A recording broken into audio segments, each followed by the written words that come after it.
Мен көріп келдік көзімен түрлі нәрселерді көремін. Мысалы, мына көшеде тоңқайып жатқан алқаш араққа тойып, бос жатқан жоқ. Данный момент ол бос емес. Не болып жатқанын қазір айтамын. Арақ ішкен адамдардың аузына жын шайтандар періп ұрығын ағызып кетеді. Өйткені арақ адамның өз тәнін де жанында басқара алмайды. Сол кезде алқашқа жын шайтандар билік етеді. Еркек болсын, қатыны болсын, жын шайтанның астында подстилкасы болып жатады. Кей алқаштардың аузынан ақ көбіріктер ағып жатқанын көріп жүрсіңдер.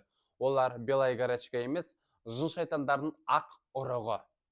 Енді мына еркек көшеде ыңқылдап жатыр. Бір өзі соншама шайтандарға тойтарыс беріп жатыр. Сендер оны көрмейсіңдер, ал мен көремін. Әсіресе алқаш еркектер арақ ішкен сайын қатын тектес болып кетеді. Себебі шайтандармен жанасады. Пиво, арақ, шарап көп ішеді.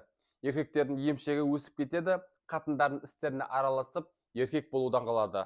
Ең сорақысы ипантет болады.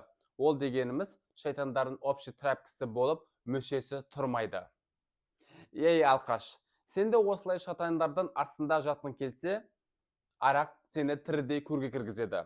Көрге бірден кірмейсің, ел жұрттың бәріне масқара болып, мазақ болып, клоун болып, көшенің арықта тоңқайып жатқан алқашы болып, бір күні өлесінде қаласың. Мен ұлыдалы көріп келі жеңіз.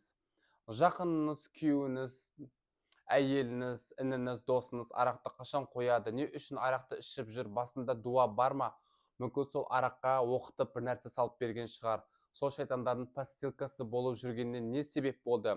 Қашан қояды, қашан тоқтатады осыны? Дәл қазір менің WhatsApp нөміріме жазыңыздар: 8702 583 85 28.